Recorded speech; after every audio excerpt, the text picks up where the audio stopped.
ایک ہمارے یہاں خطبہ حجت الوداع کی بڑی الحمدللہ ہم بات کرتے ہیں. کیا نبی علیہ السلام نے فرمایا کیا کہ جی میں تمہیں اپنے بعد دو چیزیں چھوڑے جا رہا ہوں, ایک قرآن اور ایک سنت. ہر ایک یہی کہہ رہا ہے, ایک قرآن اور ایک سنت. یار آپ اپنے اندر یہ اخلاقی جرت کیوں نہیں پیدا کرتے کہ میں تمہارے درمیان دو چیزیں چھوڑے جا رہا ہوں, ایک قرآن اور ایک اپنی اطرت, اپنے اہل بیت, اپنی آل. صحابہ کیوں نہیں فرمایا میں تمہارے درمیان صحابہ چھوڑے جا رہا ہوں؟ صحابہ کے لیے یہ بھی حدیث ہے نا کہ میرے کسی بھی صحابی کو, مفہوم عرض کرتا ہوں کہ تم میرے کسی بھی صحابی کی اقتداء کرو گے تو ہدایت پا جاؤ گے. لیکن خطبہ حجت الوداع جو دنیا کا سب سے بڑا اجتماع تھا, 1.25 لاکھ صحابہ موجود تھے جو پوری دنیا میں گئے, انہوں نے پہنچانا تھا پیغام نبی کا, کیونکہ اس دن دین مکمل ہو گیا تھا. فرمایا میں اہل بیت چھوڑا. کیوں؟ اس کی سب سے بڑی وجہ, صحابہ بھی وفات پا گئے, کئی صحابہ نے شادیاں نہیں کی, کئی اصحاب کے اولاد ہی نہیں ہیں, لیکن اللہ نے قرآن میں وعدہ کیا ان شانیہ کا هو الابتر, اے محبوب تیرا دشمن ہی بے نام رہے گا لیکن تیری آل چلے گی, تیری آل چلے گی, قیامت تک سید ہوگا. آئے گا آخری سید جس کا نام مہدی ہوگا, محمد ہوگا, وہی آ کر کے پھر دجال کو بھی مارے گا. وہی آ کے جب حضرت عیسیٰ علیہ السلام کو بھی کلمہ پڑھا کر کے وہ کہیں گے کہ اب میں لا الہ الا اللہ محمد رسول اللہ کا کلمہ پڑھتا ہوں. اب بات آ جاتی ہے یہاں پر کہ ہم کیوں نہیں سناتے کربلا کا. چھوڑ دیا کربلا کو, شیعوں کا کام ہے یہ, تو ہمارا کام ہے. یہ کس نے کہہ دیا کہ یہ خالی کربلا, اہل بیت, نبی کی آل صرف شیعوں کا ٹھیکہ ہے؟ سوری ٹو سے اگر میرے الفاظ سخت ہیں تو یار, نبی علیہ السلام نے فرمایا قرآن کی نص ثابت ہے.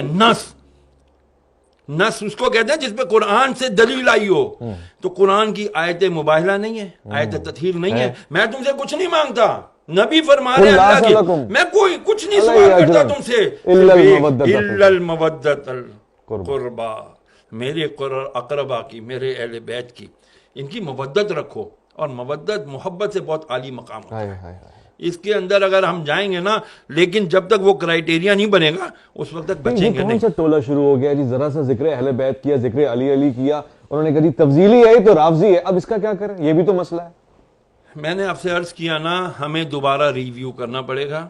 میں تمام علماء اہل سنت سے ہاتھ جوڑ کر, میں حقیر فقیر آدمی, طالب علم ہوں, میری کوئی اوقات نہیں ہے, صرف ہاتھ جوڑ کر جید علماء سے, بڑے علماء کرام سے عرض کروں گا, خدا کے لیے ایک تو ہم اپنا ایگو, انا کا خول توڑیں, گردن میں جو سریے ہیں ان کو ہاتھ جوڑ کر عاجزانہ آپ کی جوتیاں پکڑ کر عرض کرتا ہوں, خدا کے لیے بیٹھیں.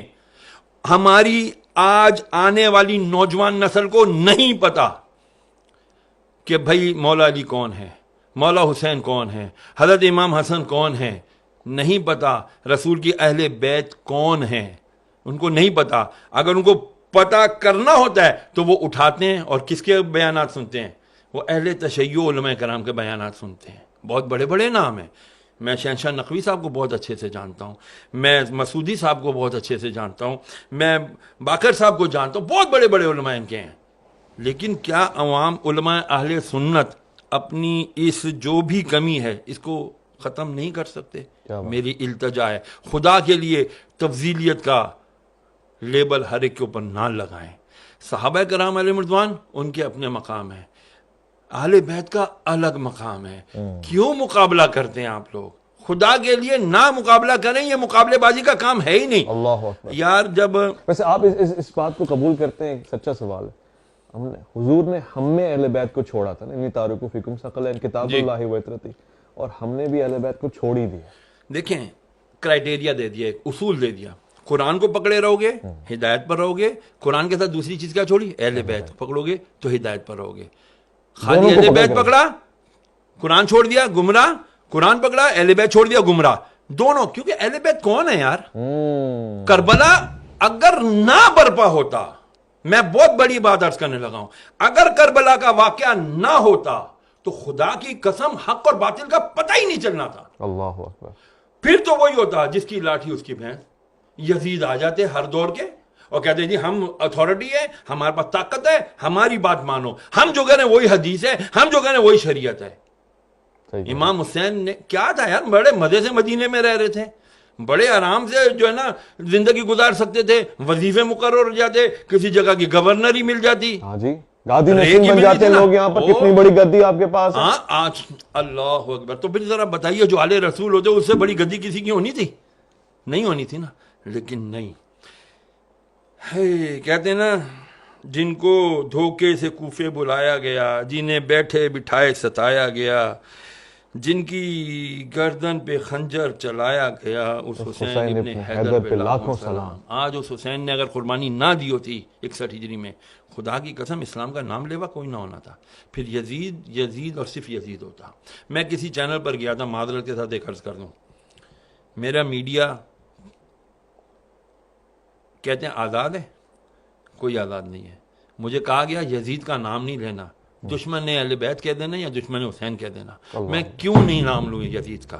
لعنت بھیجی جب تک میں لعنت یزید لعنت اللہ علیہ جب تک نہیں کہوں گا میری تسلی نہیں ہوگی۔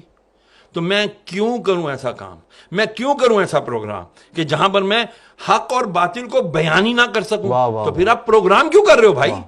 آپ کا مقصد، آپ صرف اپنی فارمیلٹی پوری کر رہے ہو، تو پھر ایسی فارمیلٹی اللہ منہ پہ مارے گا، ایسی نمازیں ایسی عبادتیں اللہ منہ پہ مارے گا، نہیں چلیں گی بھائی۔ تو پھر میں بھی سوچوں کہ میں پھر ایسے پروگراموں میں کیوں جاؤں کہ جہاں پر میں حق اور باطل کا نام ہی نہ لے سکوں۔ اور وہ 1400 سال پرانے یزید کا نام لیتے ہوئے گھبرا رہے ہیں، تو موجودہ یزید کے تو یہ تلوے چاٹیں گے۔ تو ہو یہی رہا ہے، سسٹم آپ کے سارے یزیدی چلا رہے ہیں بدقسمتی سے، اور پھر ہم کہتے ہیں جی ہم اہل بیت کے ماننے والے ہیں، ہم رسول اللہ کے جنت رسول اللہ کی، ایسے نعروں سے جنتیں ملنے لگی نا تو بڑے بڑے، وہ کیا شعر ہے اقبال کا کہ وہ ہو تو وہ بھی نعرے تکبیر بھی، تقریب کیا ہوتا ہے وہ فتنہ، فتنے کے اوپر علامہ اقبال نے کہا نا کہ بہرحال مجھے اشعار یاد نہیں رہتے بھائی، سیدھی سی بات ہے، فتنہ بہت ہے آج کے دور میں، اپنے آپ کو بچاؤ، اہل بیت اور قرآن سے محبت رکھو، قرآن پڑھو گے۔ مولا کا ایک قول یاد رکھنا، مولا علی مشکل کشا کیا فرماتے ہیں جب میری خواہش ہوتی ہے کہ میں اللہ سے بات کروں تو میں قرآن پڑھتا ہوں، میں نماز پڑھتا ہوں، اور جب میں دیکھتا میں چاہتا ہوں کہ اللہ مجھ سے بات کرے تو میں قرآن پڑھتا ہوں، تو مجھے لگتا ہے اللہ مجھ سے کلام کر رہا ہے۔ کیا بات ہے۔ تو جب یہ بتا دیا مولا نے کہ دیکھو تم قرآن بھی نہیں چھوڑنا اور ہم لوگوں کو بھی نہیں چھوڑنا، بہت بہت اگر ان کو چھوڑ دو گے تو گمراہ ہو جاؤ گے۔ سبحان اللہ۔